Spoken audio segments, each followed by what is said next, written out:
Assalamualaikum warahmatullahi wabarakatuh. Assalatu wassalamu ala rasulillah wa ala alihi wa sahbihi ajma'in, amma ba'd. Para santri sekalian yang semoga senantiasa dirahmati Allah subhanahu wa ta'ala, kembali lagi kita akan melanjutkan pelajaran kita, yang mana sebelumnya kita sudah melaksanakan evaluasi untuk pembahasan kita di bab 3 tentang virus. Sekarang kita akan memasuki pembahasan di bab baru, yakni bab 4. Kita akan belajar tentang salah satu kingdom makhluk hidup, yakni kingdom Monera. Atau lebih tepatnya kita akan membahas tentang Eubacteria. Setelah mempelajari video pembelajaran ini, diharapkan kepada antum peserta didik dapat menjelaskan ciri umum dari Eubacteria, dapat menjelaskan struktur tubuh Eubacteria, dan juga dapat mengenali macam-macam bentuk Eubacteria beserta koloninya. Pada sistem klasifikasi 5 kingdom, kita mengenal beberapa kingdom makhluk hidup, diantaranya kingdom animalia hewan, kingdom plantae tumbuhan, kingdom fungi jamur, kingdom protista, plankton dan beberapa organisme lainnya, dan ada kingdom Monera bakteri. Pada perkembangannya, sistem klasifikasi menjadi sistem klasifikasi 6 kingdom, di mana kingdom Monera terpecah menjadi 2, yakni kingdom Archaebacteria dan kingdom Eubacteria. Archaebacteria disebut juga bakteri purba karena hidup di habitat yang ekstrim, seperti di tempat yang berkadar garam tinggi, tempat yang berkadar gas metana tinggi, atau di daerah dengan suhu yang sangat ekstrim seperti kawah gunung berapi. Ciri khas dari Archaebacteria adalah bisa menghasilkan gas metana, dan pada dinding selnya tidak memiliki peptidoglikan. Diingat ya bahwa bakteri memiliki dinding sel, namun pada Archaebacteria tidak memiliki peptidoglikan. Peptidoglikan adalah senyawa gabungan antara protein dan polisakarida. Adapun Eubacteria adalah bakteri yang dapat ditemukan di kehidupan sehari-hari yang biasa menimbulkan penyakit pada manusia. Dan ada juga bakteri baik, yakni bakteri yang memiliki peranan positif bagi manusia. Nah, ciri khas Eubacteria yang membedakan Eubacteria dengan Archaebacteria ini adalah Eubacteria memiliki peptidoglikan pada dinding selnya, sedangkan pada Archaebacteria tidak memiliki peptidoglikan. Bagaimana ciri-ciri Eubacteria? Pertama, bersifat prokariotik, tidak memiliki membran inti sel. Ingat ya, perbedaan antara sel eukariotik dan sel prokariotik. Sel eukariotik contohnya selnya manusia, hewan, tumbuhan, jamur. Sedangkan sel prokariotik adalah selnya bakteri. Sel eukariotik DNA atau materi genetiknya terbungkus atau terlapisi oleh membran inti sel, selaput dari inti sel. Sedangkan DNA atau materi genetik bakteri tidak dilapisi, tidak dibungkus oleh membran inti sel karena tidak memiliki membran inti sel. Kemudian yang kedua, ciri-ciri Eubacteria yakni bersifat uniseluler atau bersel satu. Kemudian berukuran kecil, diameternya sekitar 0,5 sampai 1 mikron dengan panjangnya 1 sampai 20 mikron, sehingga sering disebut dengan mikroorganisme. Sedangkan peptidoglikannya penyusun dari dinding sel Eubacteria ini. Kemudian yang kelima, hidup secara soliter atau berkoloni di tempat yang luas. Jadi habitatnya kosmopolit. Hampir di semua tempat kita bisa menemukan bakteri Eubacteria ini. Kemudian yang keenam, beberapa spesiesnya bisa membentuk endospora saat kondisi lingkungan tidak menguntungkan. Endospora ini kemudian bisa tumbuh menjadi sel bakteri yang baru.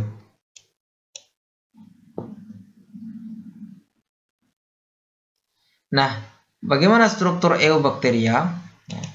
Struktur Eubacteria terdiri dari struktur utama dan struktur tambahan. Struktur utama adalah struktur yang dimiliki oleh setiap Eubacteria, sedangkan struktur tambahan hanya dimiliki oleh beberapa jenis dari Eubacteria. Struktur utama, yakni semua Eubacteria memiliki dinding sel.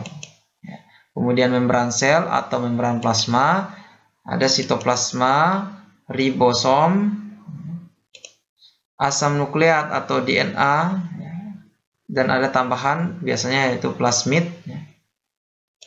Kemudian ada flagella, struktur tambahannya. Kemudian ada villi dan fimbri. Ada kapsul, klorosom, mesosom, vakuola gas, dan endospora. Nah, kita akan bahas satu persatu struktur utamanya. Yang pertama adalah dinding selnya. Dinding sel pada Eubacteria tersusun atas peptidoglikan, yaitu gabungan protein dan polisakarida. Nah, fungsi dari dinding sel adalah pelindung dan pemberi bentuk sel bakteri. Berdasarkan peptidoglikannya, bakteri dapat dibagi menjadi dua macam, yakni bakteri gram positif dan bakteri gram negatif. Pembeda antara keduanya yakni lapisan peptidoglikan pada gram positif tebal, ya, sedangkan pada bakteri gram negatif lapisan peptidoglikannya tipis. Ini adalah lapisan peptidoglikan pada bakteri gram positif, sedangkan ini adalah lapisan peptidoglikan pada gram negatif yang lebih tipis jika dibandingkan dengan gram positif. Contoh dari bakteri gram positif adalah Bacillus anthracis, ya, penyebab penyakit antraks, Clostridium tetani, ya, penyebab penyakit tetanus. Kemudian bakteri gram negatif contohnya Escherichia coli, penyebab diare, ya, apabila kebanyakan, ya, kelebihan jumlahnya. Namun Escherichia coli ini membantu usus, ya, membantu usus besar dalam membusukkan sisa-sisa makanan. Kemudian ada Salmonella typhus, ya, penyebab penyakit tipes. Kemudian yang kedua ada membran sel atau membran plasma yang bersifat selektif permeable, artinya hanya dapat dilalui oleh molekul atau zat tertentu saja. Membran plasma atau membran sel. Tempat pembentukan mesosom dan sebagai tempat keluar masuknya senyawa. Kemudian yang ketiga adalah sitoplasma. Ini adalah sitoplasma yang berupa cairan yang mengandung asam nukleat, karbohidrat, protein, lemak, ion organik, dan lain-lain. Nah, fungsinya tempat terjadi reaksi-reaksi kimia sel. Kemudian yang keempat adalah ribosom, ya, berupa butiran-butiran yang tersebar di seluruh sitoplasma, ya. Tempat pembuatan sintesis protein. Jadi di sini tempat sintesis protein, diproduksinya protein. Kemudian ada asam nukleat atau DNA, ya. Pada beberapa bakteri terdapat struktur DNA tambahan, yakni yang disebut dengan plasmid. Ya. DNA ini fungsinya adalah sebagai materi genetik bakteri yang mengendalikan seluruh aktivitas sel. Nah, adapun struktur tambahannya, ya, yang hanya dimiliki oleh beberapa bakteri, ya. Yang pertama adalah flagella. Flagella adalah alat gerak bakteri. Kemudian berdasarkan flagellanya, bakteri dapat dibagi menjadi dua, menjadi beberapa, ya. Yakni ada atrik, ya, ada monotrik, ada amfitrik, lofotrik, peritrik. Atrik, ya, tidak memiliki flagella. Ya, monotrik, ya, memiliki satu flagella. Amfitrik memiliki dua flagella yang terletak berseberangan. Kemudian ada lofotrik, ya, yang terdiri dari beberapa flagella di satu titik. Kemudian peritrik, ya, terdiri dari beberapa flagella yang berada di hampir seluruh tubuh bakteri tersebut. Kemudian ada villi dan fimbri. Villi merupakan rambut halus yang menonjol ya dari dinding sel, lebih pendek dari flagella. Ini ya. Ini adalah fimbri. Ada villi ya, villi. Ada beberapa yang lebih pendek dari villi, yaitu fimbri. Ya, ini ya. Nah, fungsinya yaitu alat perlekatan saat bakteri melakukan konjugasi. Konjugasi ini adalah metode reproduksi pada bakteri. Ya. Jadi ada dua bakteri yang akan saling mendekat dan melekat. Ya. Kemudian akan ada saluran yang menghubungkan antara satu bakteri dengan bakteri lainnya. Nah, alat sambungan atau perlekatan antara dua bakteri itulah yang menjadi fungsi dari villi dan fimbri ini. Kemudian kapsul. Ya. Kapsul, bagian paling luar dari tubuh bakteri ya, yang merupakan lapisan lendir padat dan tebal yang menyelubungi bakteri. Fungsinya adalah alat pertahanan dan perlindungan bagi bakteri serta dapat mencegah bakteri dari kekeringan.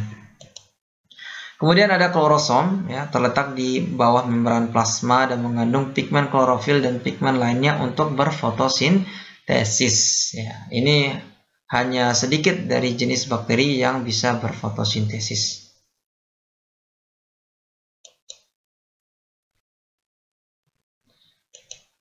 Nah, struktur tambahan ya, yang berikutnya yakni mesosom. Mesosom adalah tonjolan ke dalam dari membran plasma. Fungsinya menerima DNA pada saat konjugasi atau menghasilkan energi dan membentuk dinding sel baru saat pembelahan sel. Jadi saat konjugasi, saat terjadi perlekatan antara bakteri satu dengan bakteri lainnya, maka disinilah tempat masuknya DNA. Ya. Kemudian vakuologas, ya ini hanya dimiliki oleh bakteri air sehingga dapat mengapung di permukaan air untuk berfotosintesis. Kemudian endospora, saat kondisi tidak menguntungkan bakteri gram positif, ya dapat menghasilkan endospora. Endospora dapat menjadi sel bakteri yang baru. Nah, bagaimana dengan bentuk bakteri? Bentuk bakteri bermacam-macam. Ada yang bentuknya batang atau bacillus, ya. Ada monobacillus, ya, batang satu. Diplobacillus, rantai batang dua, ya. Ada streptobacillus, ada rantai batang yang banyak. Kemudian contohnya bakteri yang memiliki bentuk batang yaitu Escherichia coli, ya. Salmonella typhi dan Azotobacter. Adapun kokus ya berbentuk bola, ya ini contohnya adalah Neisseria gonorrhoeae, penyebab penyakit gonore, ya. Ada Diplococcus pneumoniae, penyebab penyakit pneumoniae. Kemudian ada Spirillum, spiral atau pegas bentuknya. Contoh bakterinya adalah Treponema pallidum, ya. Kemudian ada Vibrio cholerae, penyebab penyakit kolera. Ini biasanya Treponema pallidum ini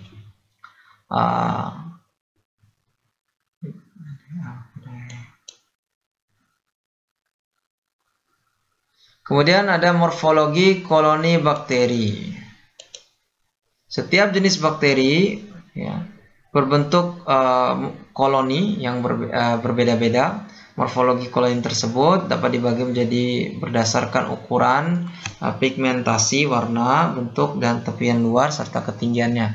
Ini adalah bentuknya. Bentuknya ada yang sirkular, lingkaran, irregular, tidak beraturan, ada yang filamentos, dan ada yang seperti akar seperti ini. Dan kalau dilihat dari ketinggiannya, dilihat dari samping, ada yang seperti ini, ada yang konveks, ada yang datar, ada yang ambonat seperti ini, dan seperti ini. Adapun pada tepian luarnya ada yang seperti ini, ya gini, ini, terlihat jelas ya. Mungkin itu saja yang bisa kita pelajari pada video kali ini. Semoga Allah mudahkan antum dalam menuntut ilmu dan mempelajari apa yang sudah kita pelajari sebelumnya.